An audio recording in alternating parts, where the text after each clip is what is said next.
Olá pessoal, tudo bem? Então eu vou falar um pouquinho hoje sobre as glifosinas, também conhecidas como inibidores do cotransportador de sódio-glicose do tipo 2. Veja, a molécula que originou as glifosinas é chamada de florizina. Então é um composto herbal proveniente da casca da raiz da macieira e foi isolada lá em 1835. Então essa molécula, desde o começo, percebeu-se que era um composto que poderia ter efeitos terapêuticos interessantes. Tá? Mas na época, os efeitos colaterais da florizina em si eram muito grandes, né? Impossibilitou a utilização, fazia uma série de efeitos gastrointestinais, vômito, diarreia. Então a molécula ficou guardada e foi sendo estudada até que na última década conseguiram finalmente fazer um composto sintético mais específico para o cotransportador de sódio-glicose do tipo 2. Então a gente conseguiu passar por cima desses efeitos colaterais e então foram criadas as moléculas mais famosas, dapagliflozina, que a gente já tem no mercado, canagliflozina, empagliflozina, ertogliflozina, mais recentemente também um bloqueador duplo do SGLT1 e 2, chamada de sotagliflozina, e várias outras que estão em desenvolvimento e sendo aos poucos lançadas no mercado. E o que é mais interessante, né? A princípio era uma medicação que o foco era controle glicêmico. Então, a ideia era uma medicação glicosúrica, vai melhorar o meu controle glicêmico, ok. Só que a FDA, lá desde 2008, obrigou, né, determinou que as medicações para controle do diabetes fosse realizado um estudo de risco cardiovascular, de segurança cardiovascular. Ok. E aí, quando foram realizados esses estudos, veja, é aceitável até que seja neutro.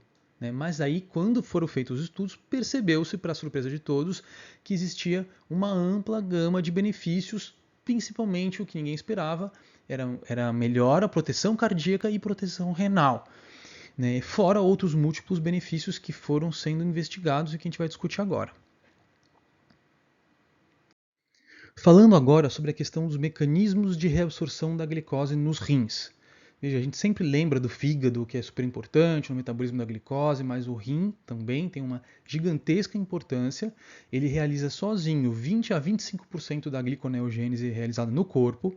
E lembrar da importantíssima função de conservação da glicose, porque a glicose ela vai ser filtrada lá no glomérulo e precisa ser reabsorvida. Veja, a glicose na natureza ela é super preciosa, é energia para o organismo. Então você não pode se dar ao luxo de ficar perdendo glicose na urina.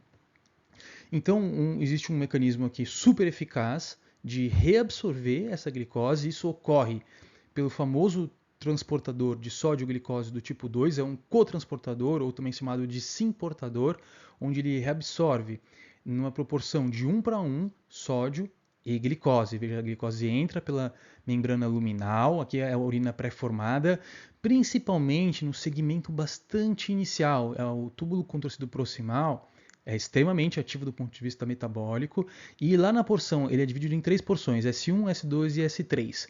Principalmente na porção S1 para S2, na porção bem inicial, é super rico nesse cotransportador. Então ele vai trabalhar com bastante eficácia em reabsorver a glicose e o sódio.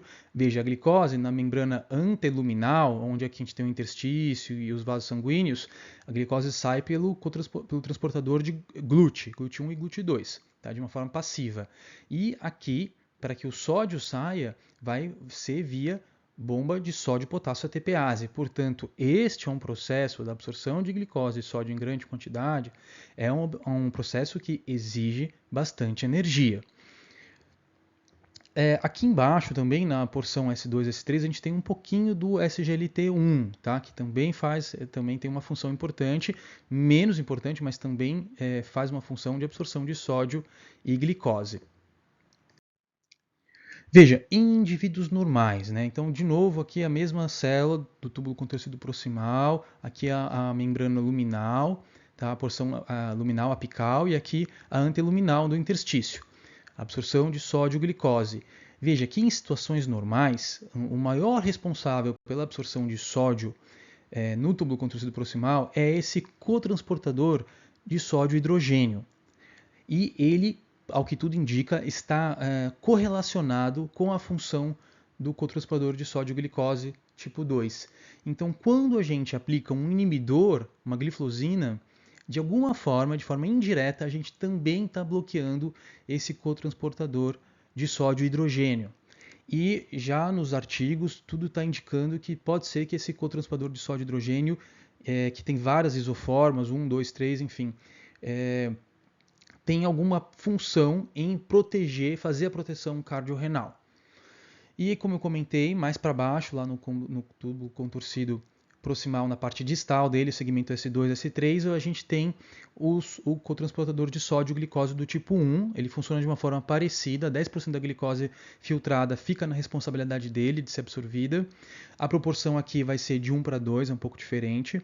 E já existem, né, medicações que não são tão seletivas para o SGLT2. A canaglifosina, por exemplo, ela é um pouco mais... Ela também pega o SGLT1. E como comentei, a sotagliflozina, então essas medicações estão surgindo. O que observou-se? Também no TGI, ele é rico no cotransportador de sódio glicose do tipo 1. Portanto, pode ser que você consiga inibir um pouco da reabsorção de glicose intestinal via esse transportador. Então, mais uma função que está surgindo das glifosinas.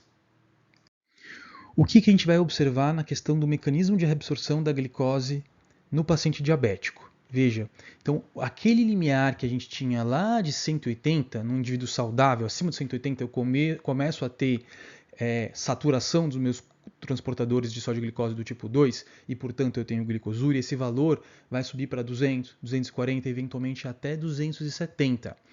Então, ocorre uma superexpressão dos cotransportadores de sódio glicose tipo 2, permitindo então que o corpo, até glicemias muito elevadas, faça o processo de reabsorção. E isso tudo exige muita energia dos rins. Então você tem uma superexpressão e uma superativação nesse processo de absorção de sódio e glicose. Essa figura aqui ela é super interessante. Veja, conforme você tem um aumento da glicose plasmática, você tem de uma forma proporcional um aumento aqui em azul da filtração, certo? E no começo a reabsorção acompanha. Então eu estou filtrando e reabsorvendo no TCP de forma proporcional até valores aí que começam em 180.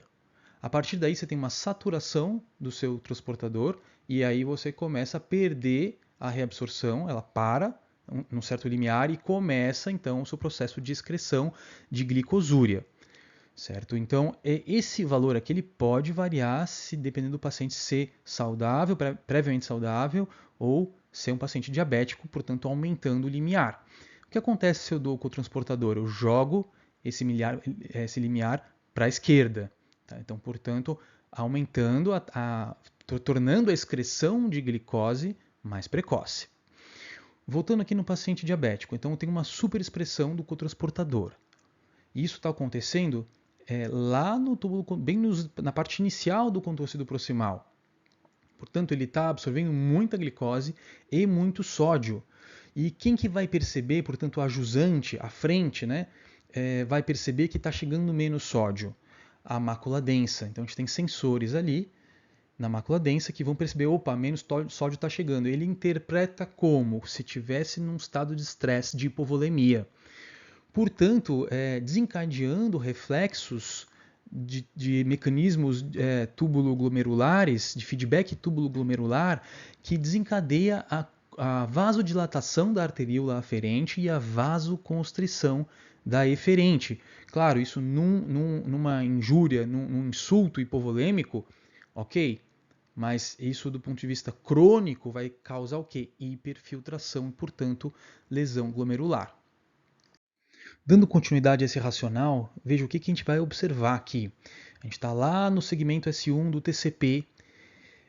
Quando eu bloqueio esse cotransportador, dando a gliflozina, eu vou ter maior quantidade de glicose e sódio descendo pelo meu túbulo e sendo percebido pela mácula densa.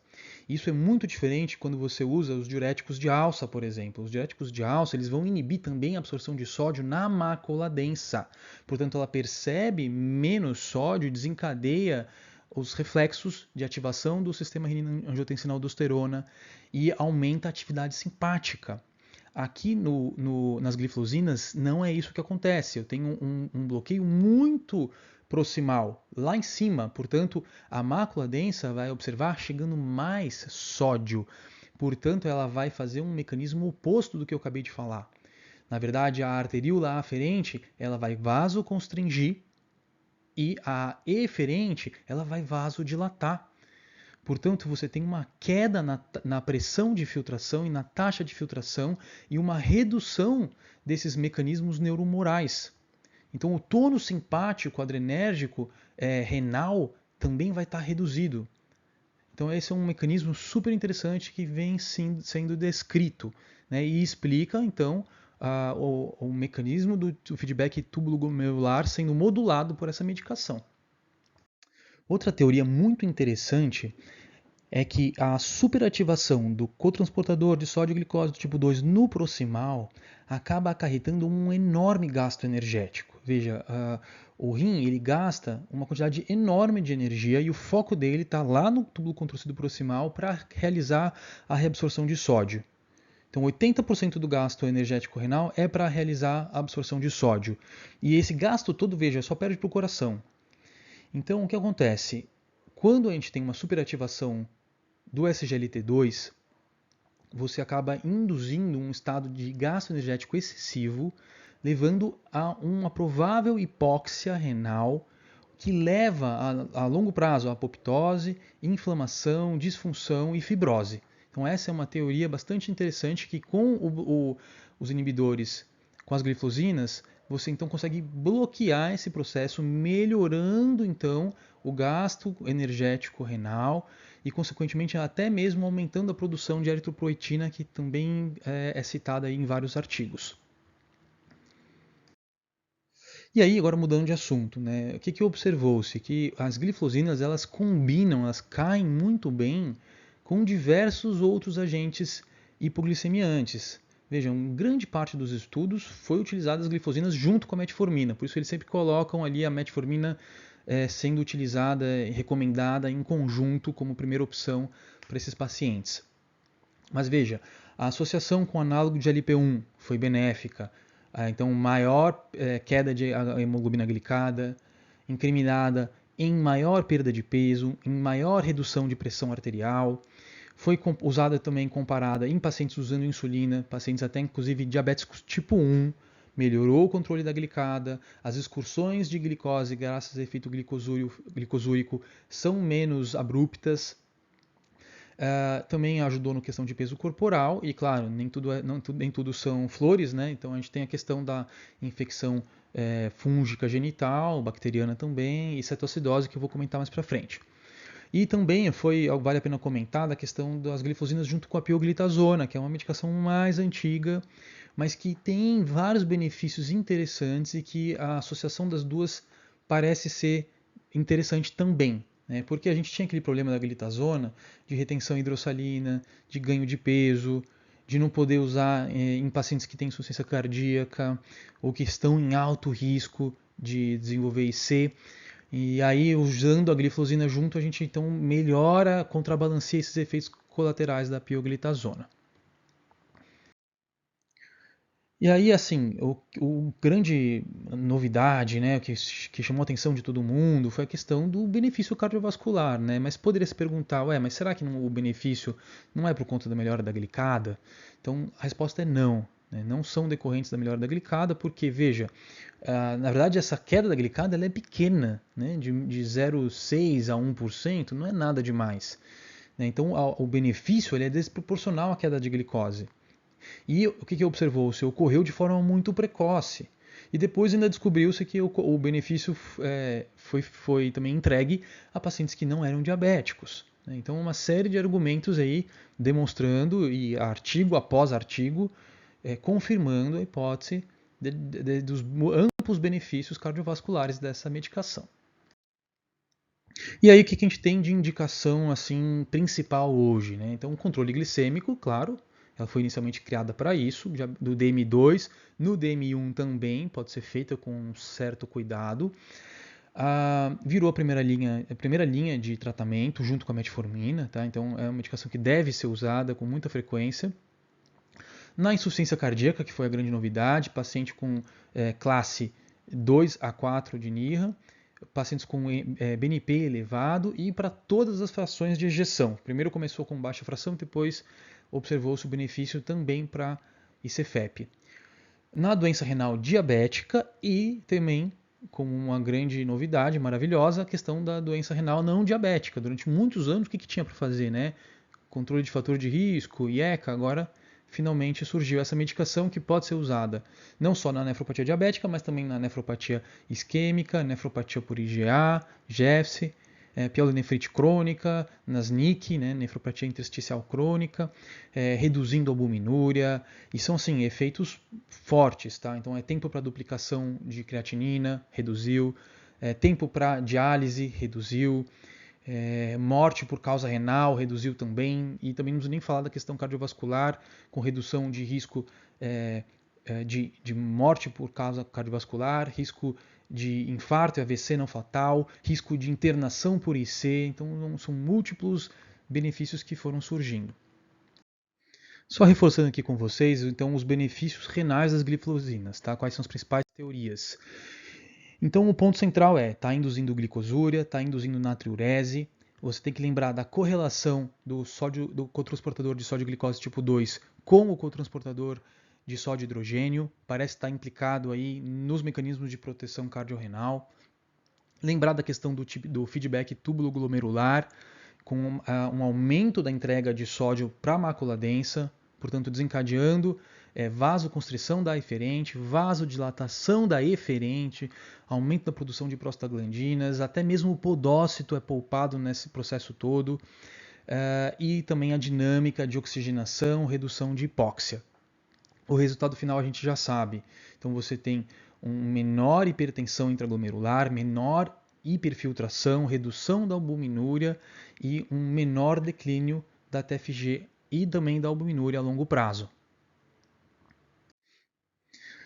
Vale a pena citar aqui também que os glifosinas elas podem ser úteis na questão do controle da hipercalemia do paciente renal crônico. Olha só que benefício.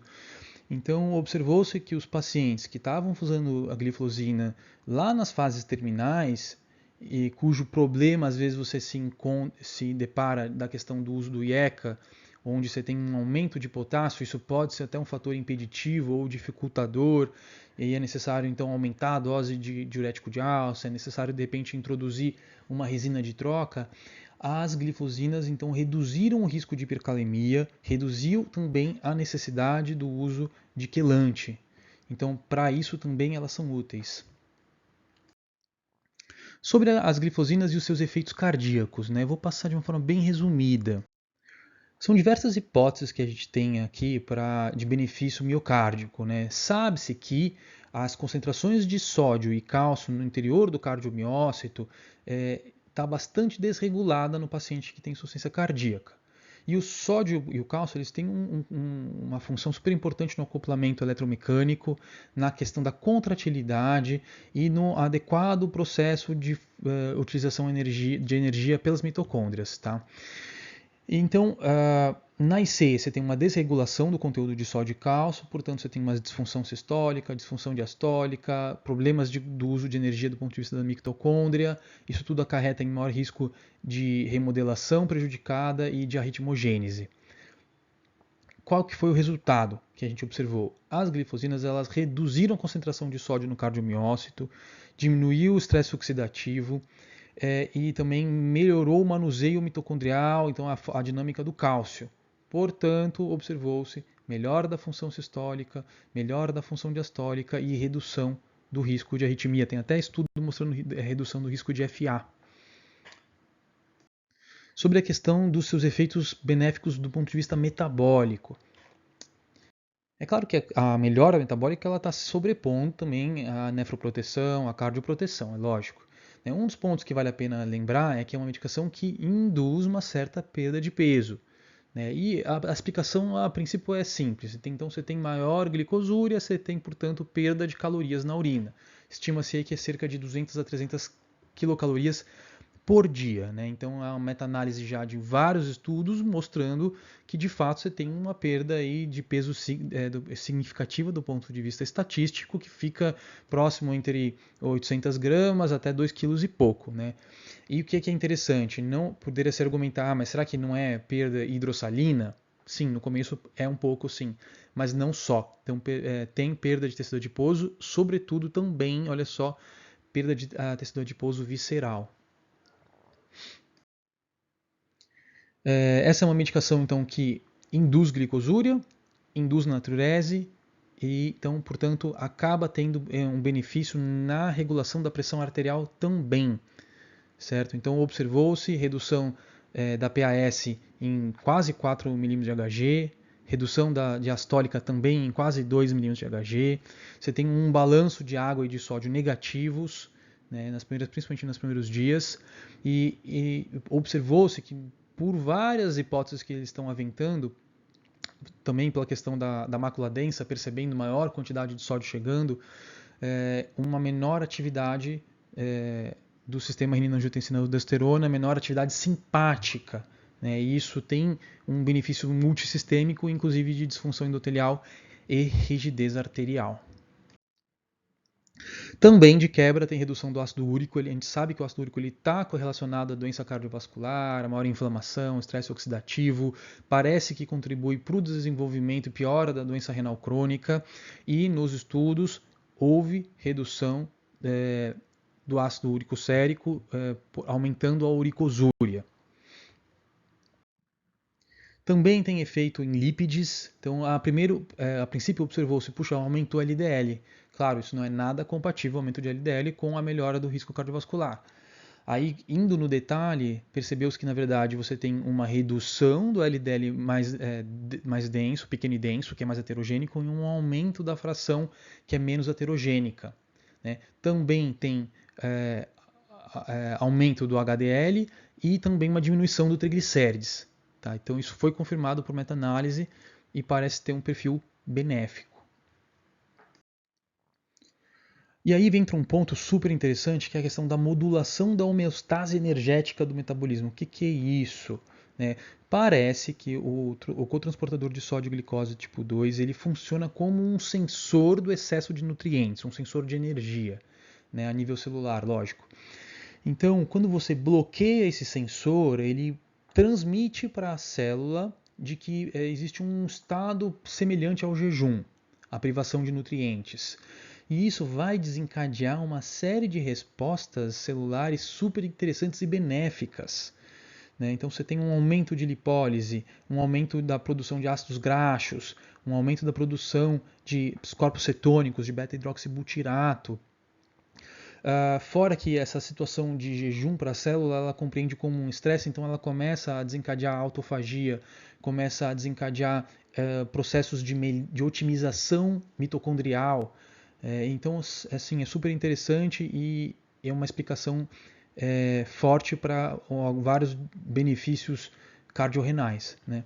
Então observou-se que com o uso de dapaglifosina e também com as outras, né, você tem melhora da sensibilidade à insulina, você tem essa mudança energética para maior oxidação de lipídios e menor oxidação de glicose. Né? Aumentando então também a proporção, aumentando o glucagon e reduzindo a insulina. O que é isso? É uma situação clássica que aumenta a produção de cetonas. E aí a gente vai ver que as cetonas, do ponto de vista teórico pelo menos, elas têm outros benefícios, inclusive como fonte de energia para o miocárdio. Né?